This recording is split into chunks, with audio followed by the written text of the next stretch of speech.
Pastor Gerisho Murubia mara tena niko katika sehemu hii ya maili 7 along Kangundo Road, na hii Kangundo Road nimekuja ni kwa ajili ya kufanya social interview, na nimepata dada ambayo yuko hapa kwa barabara hii maeneo ya maili 7. Na vile tuna changamoto za maisha, nikasema nami nikamfanyia interview, na nimeshukuru. Mnaweza ona mandizi pale ambayo anauza ili kwamba wajikimu katika kimaisha. Kwa hivyo nitachukua nafasi hii akaweze kuwaeleza majina yake kamili, alafu kutoka pale atawaeleza changamoto wanaopitia. Habari ya sister. Kwa majina unaitwa nani? Faith Wamboi. Utasema sauti kidogo. Faith Wamboi. Faith Wamboi, kwa nini ukaamua kunibariki na ndizi?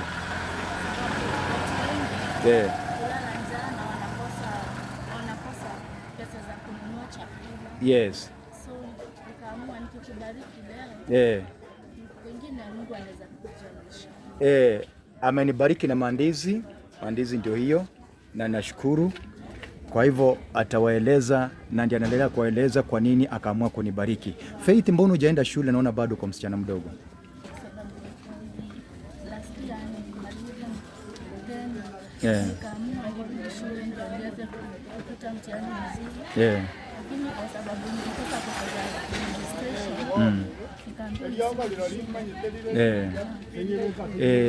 Wazazi walikosa school fees ama kuliendaje? Na mmezaliwa wangapi Faith? 4. Wewe ndio mkubwa ama kuna mkubwa? Wewe ndio mkubwa. Kwa hivyo una ndoto gani katika maisha yako? Ulitaka kurudi this year ama next year? Nilitaka nirudi this year. Ni grade ama ni form? Form. Kwa form 4. Kwa hivyo pesa ndio imeleta shida kwa hata kurudie. Kwa hivyo mnaweza sikia vile Faith anasema, sio kwamba wanajikimu katika kimaisha, maana amenibariki hapa na ndizi, nami nimesema nikachukua nafasi hii nikanunue hizi ndizi, na ninashukuru nitaitia watu hapa watakula. Kwa hivyo dada, maisha anayopitia ni magumu, na familia pia ni watu wajiwezi. Kwa hivyo kama unaona msichana huyu ukiwa na roho ambao ni ya kusaidia, itakuwa ni vizuri, maana nimepita zangu nimeona nimbariki kwa kununua hizi mandizi ili kwamba wajikimu katika kimaisha. Haya ni maeneo ya maili 7 Kangundo Road. Ukiingia njia ya Kangundo Road ukienda Saika, hao ndio maeneo.